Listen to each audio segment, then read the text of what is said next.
Shalom saudara dalam Tuhan. Saudara, Ustadz Juma suka sekali membahas tentang kekristenan dan Alkitab.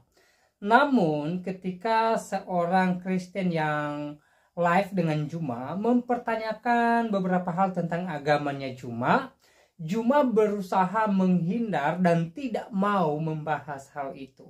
Nah, saudara dalam Tuhan, sebelum kita lanjut, mari kita melihat video yang seru ini. Dan pastikan tekan tombol like, tombol subscribe, dan share video ini supaya menjadi berkat bagi banyak orang. Atas kesempatan dan tontonan yang dipersembahkan malam ini. Saya ingin tahu dari teman-teman Kristen semua yang ada di sini. Yesus memiliki 12 murid. Ke-12 murid Yesus itu memiliki keturunan secara turun-temurun, mereka masih disebut sebagai keturunan Yakub. Saya ingin tahu dari Anda semua, keturunan daripada ke-12 murid Yesus ini, itu berkumpul di mana sekarang, bermukim di mana mereka, mayoritasnya mereka ini, dan apa agama mereka? Silakan.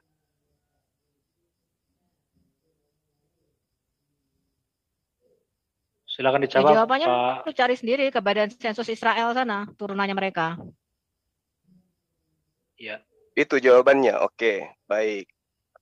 Jadi kalian nggak ada nyambung ya. Kok ditanya yang kayak begini hal-hal prinsip, jawabannya simpel dan ya kayak gini lah jadinya. Ya lu telusuri Jadi aja, keturunan 1400 tahun yang lalu, Petrus itu anaknya siapa, ya, cucunya siapa, cicitnya siapa, sekarang di mana?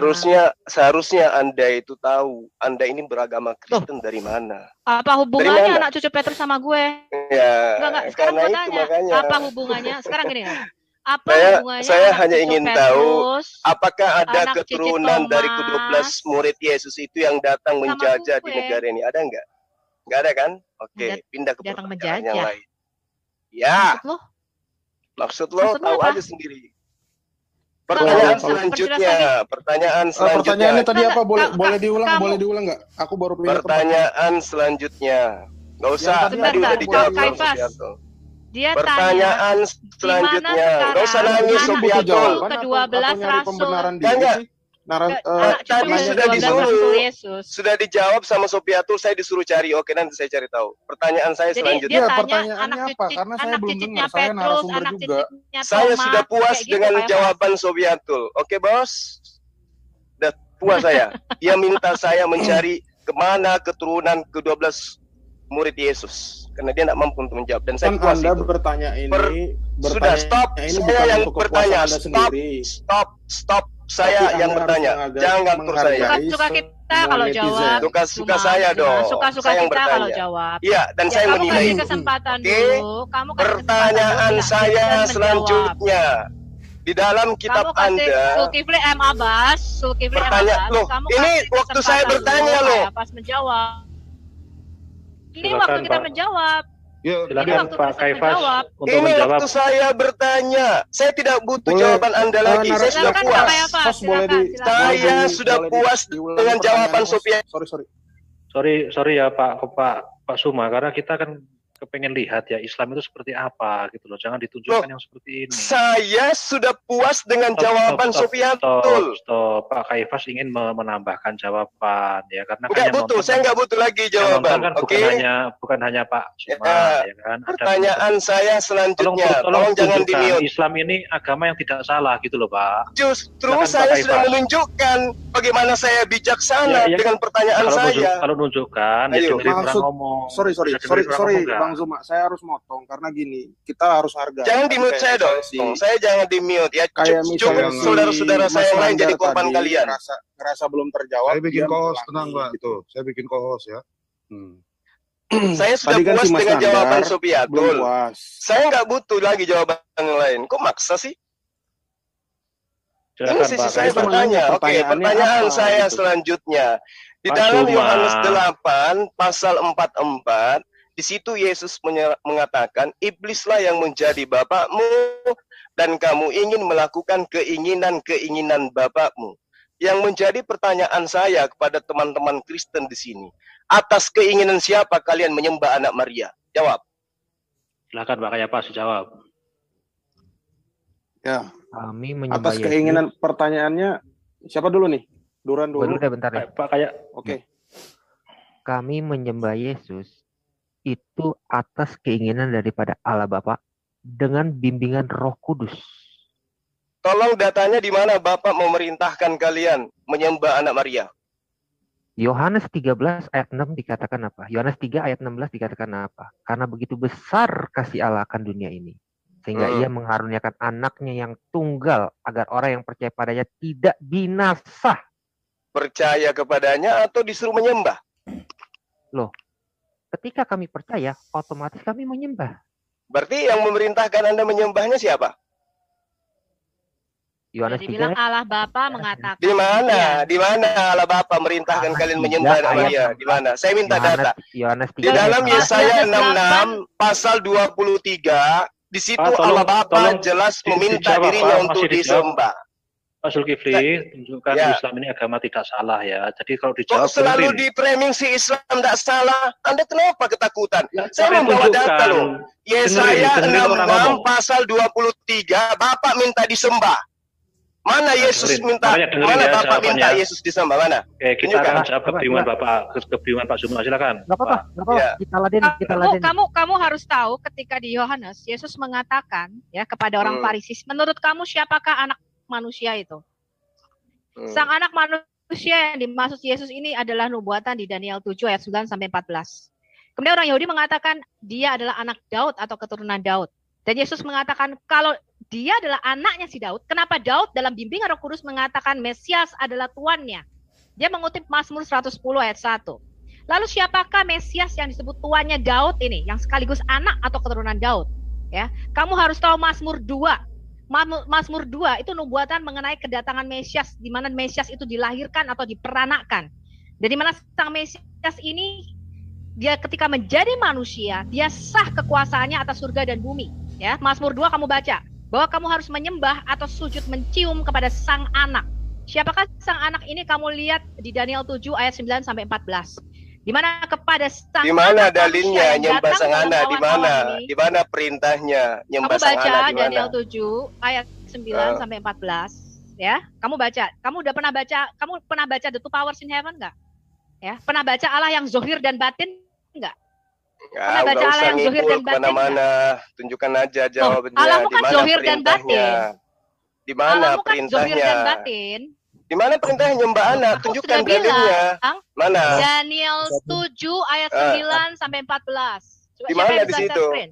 Latreo kata di situ, itu artinya menyembah yang hanya ditujukan kepada Tuhan. Dan penyembahan kepada sang anak manusia ini sama dengan penyembahan kepada Allah Bapa. Maka Yesus mengatakan, kalau kamu tidak menghormati sang anak, dengarkan. Yesus ketika dia datang mengajarkan menyembah hanya kepada Bapa. Matius 4 nomor 10. Di dalam Wahyu 19 pasal 10. Matius 4 pasal 10 itu sangat jelas ya. Di mana-mana Yesus mengajarkan menyembah hanya kepada Bapa. Keinginan menyembah kepada Yesus anak Maria itu di mana dalilnya? Justru kematian Yesus di kayu salib, orang Yahudi ingin menyalibkan Yesus karena dia menyamakan dirinya dengan Allah. Sedangkan di dalam Quran nggak jelas kenapa Yesus disalib. Lari ke Al-Quran, Sophie. Di dalam baca Al-Fatihah aja kalau nggak bisa baca Al-Quran. Matius 10 pasal 34 sampai 36. Yesus mengajarkan menyembah hanya kepada Allah. Mana Yesus mengajarkan menyembah kepada dirinya? Mana? Tunjuk. Daniel. Yesus bukan ajaran Yesus Daniel yang saya minta ajaran Yesus mengajarkan menyembah kepada dirinya mana? Daniel 7 ayat 9 sampai 14 ya. Benar. Yesus mengatakan dialah tuannya Daud ya atau Adonai-nya Daud. Ya, siapakah keturunan anak Daud ini yang sekaligus tuannya Daud? Yesus mengatakan dialah Allah. Tunjukkan keinginan siapa kalian menyembah anak Maria, itu yang saya tanya. Keluaran bukan keinginan siapa-siapa. Ayat ya, 20. Itu sudah dinubuatkan bahwa Yesus akan disembah oleh seluruh bangsa. Semua lutut akan bertelut dan semua lidah akan mengaku bahwa Yesus adalah Tuhan bagi kemuliaan Allah Bapa. Dan itu sudah ada di Daniel 7 ayat 9 sampai 14. Makanya kamu baca The Two Powers, kamu baca dulu bagaimana teologi Yahudi mengenai Allah yang zohir dan Allah yang batin. Nah, itu makanya aku tanya tadi, Sofiatul. Kemana keturunan ke-12 murid Yesus? Kemana mereka kalau nubuatan itu benar? Mana mereka yang menyembah Yesus dan mereka bermukim di mana sekarang? Pertanyaan pertama tadi itu. Oke. Pertanyaan jawab ya. Gitu. Itu masih nyambung itu. kemana Sekarang kan kalian keturunan Kristen ini Ya, yang sebentar, menyembah itu dijawab Yesus, dulu. bukan keturunan dari ke-12 murid Yesus. Nah, mana keturunan ke-12 murid Yesus? Kok mereka nggak nyembah Yesus? Maksudnya gimana? Dapat dari data dari mana, bro? Bilang mereka nggak nyembah Yesus keturunan Nah, dari sekarang mana? tunjukkan mereka bermukim di mana itu keturunan 12 murid Yesus itu. Gini. Di dalam ajaran Kristen, gini ya. Ini berapa menit? Aku jelasin dulu boleh ya, 2 menit ya. Di dalam ajaran Kristen, kenapa Yesus memilih 12 murid? Karena itu untuk menggantikan 12 suku Israel, bro.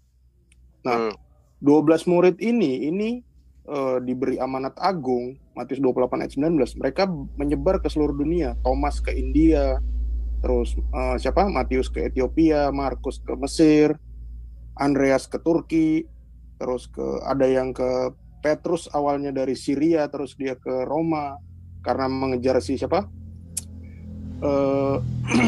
Simon Magus dan Yakobus di Yerusalem. Mereka semuanya nyebar, bro. Bahkan saya kasih satu data, saat ini gereja Ortodoks Yerusalem itu masih keturunan dari Yakobus. Yakobus saudara Yesus, bukan saudara kandung ya. Itu masih keturunannya.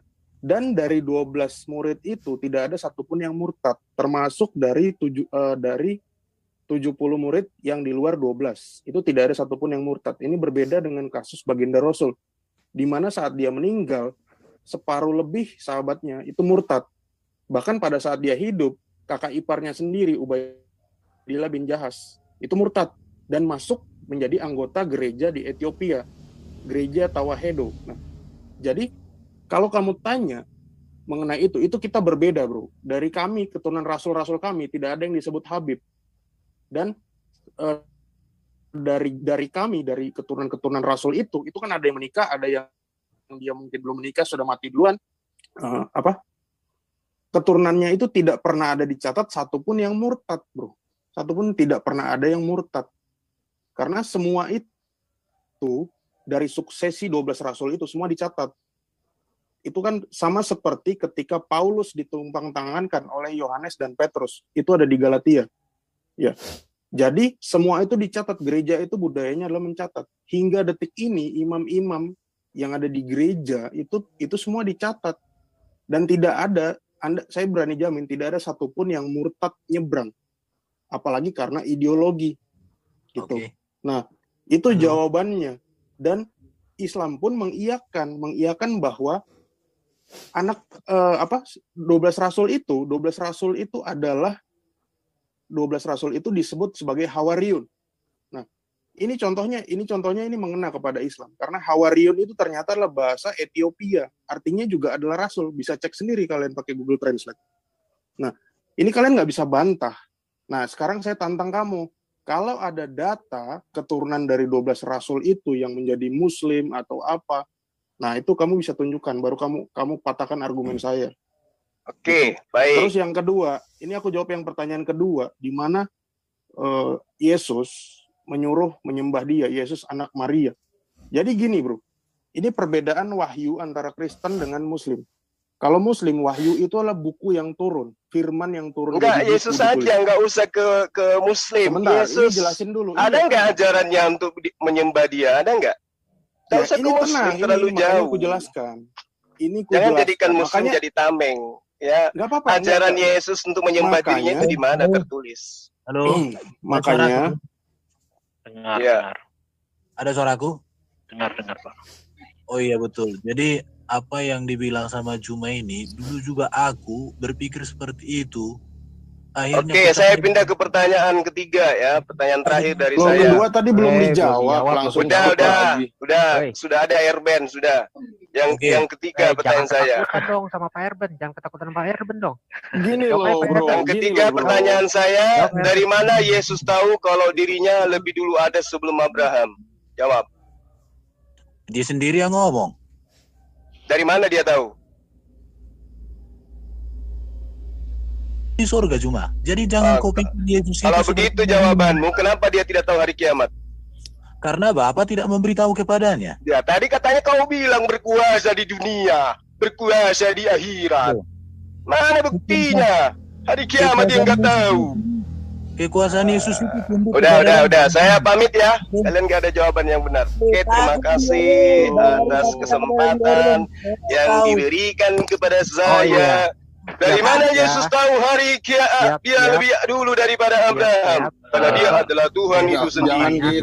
Apa Yesus tidak tahu hari kiamat? Masa seorang Zuma begitu sih? Iya. Saya berharap Cuma mendapatkan tunjukkan jawaban bahwa dari agama Anda. Islam itu bukan agama yang tidak salah. Tunjukkan dengan sikapmu. Aku tadi berharap dari dua yang begitu. Gak Zuma agak usah, lebih teman santai. saya udah jadi korban tadi. Coba aja lihat si Erwin saya tanya. Dari mana Yesus tahu bahwa dia lebih dulu daripada Abraham? Apa katanya dia? Karena dia adalah Tuhan itu sendiri. Kenapa dia nggak tahu hari kiamat? Karena Bapak tidak mengajarkan kepada dia. Sudah. Oke. Ya, salam beda Tuhan. Wis. Kok langsung takut kau, Jum? Kan langsung ini kayak gini nih, ini namanya apa ya? Ini mekanisme pertahanan diri namanya. Oke, lanjut Pak Abednego. Unmute nih, udah. Lanjut. Iya. Baik, salam Tuhan, video ini kita sudah simak percakapan Ustadz Juma dengan beberapa orang Kristen di video tadi, dan mereka membicarakan tentang Alkitab dan Al-Quran. Lalu ketika orang-orang Kristen ini mempertanyakan beberapa hal tentang agamanya Juma, ya, Juma berusaha lari, Juma berusaha menghindar dari pertanyaan-pertanyaan itu. Supaya apa? Supaya agamanya dia tidak dibahas. Padahal dia dengan seenak jidatnya membahas agama Kristen gitu loh. Harusnya balance ya. Kalau Juma membahas agama Kristen, Juma juga harus terima kalau orang lain membahas agamanya Juma gitu loh. Supaya dua kebenaran agama ini bisa terungkap gitu loh. Jadi kita tahu agama mana yang paling benar gitu loh. Jangan hanya ngomong agamaku yang benar, agamamu tidak benar, tapi tidak berani menunjukkan kebenaran agama itu sendiri ya dengan atau melalui perbincangan-perbincangan seperti ini. Nah, saudaraku dalam Tuhan, inilah kualitas daripada Juma ya. Juma ini hanya tahu membahas agama orang, tapi tidak berani ketika agamanya dibahas gitu loh ya. Kalau kemudian Juma tidak mau agamanya dibahas, ya jangan membahas agama orang gitu loh. Jangan membahas Kristen, jangan membahas Alkitab ya. Lagian ilmu Juma ini ya, ilmu pengetahuannya itu tentang agama, saya katakan sangat dangkal sekali.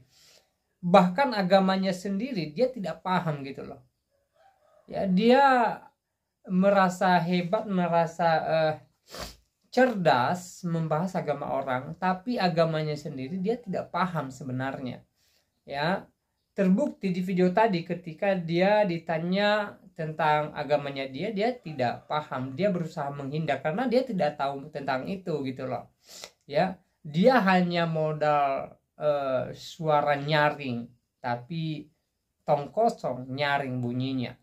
Ya, itulah seorang Juma gitu loh ya.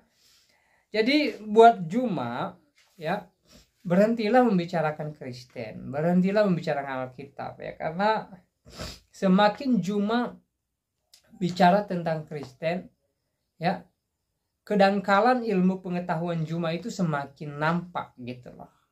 Ya, jadi semoga di kemudian hari Juma sadar dan tidak lagi membahas agama orang lain. Dia fokus dengan agamanya sendiri, dan sebenarnya Juma ini belum layak untuk ngomong. Dia masih butuh belajar, bukan bicara gitu loh ya, bukan mengajar, tetapi dia masih butuh belajar banyak tentang agama ya.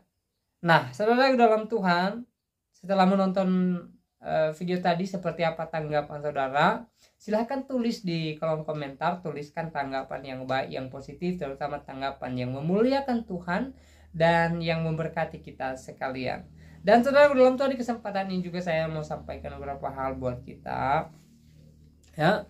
Mari kita tetap semangat di dalam Tuhan, semangat melakukan segala aktivitas kita. Apapun yang kita alami hari-hari ini, apapun yang menimpa kehidupan kita, apapun yang menghadang setiap langkah kita, mari kita tetap mengandalkan Tuhan dan mari kita tetap berserah kepada Tuhan.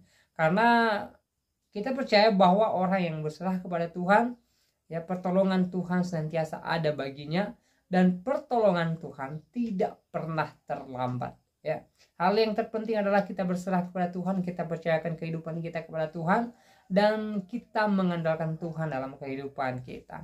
Sudah banyak contoh di dalam Alkitab bagaimana tokoh-tokoh Alkitab mengalami berbagai pergumulan, mengalami berbagai masalah, mengalami berbagai goncangan, tetapi mereka tetap berserah kepada Tuhan, mereka tetap percaya akan kuasa Tuhan, dan akhirnya kemenangan daripada Tuhan menjadi milik mereka.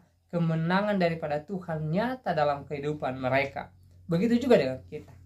Ketika kita mengandalkan Tuhan, ketika kita berserah kepada Tuhan, maka saya percaya bahwa kuasa Tuhan senantiasa ada bagi kita, dan pertolongan Tuhan indah pada waktunya dalam setiap kehidupan kita.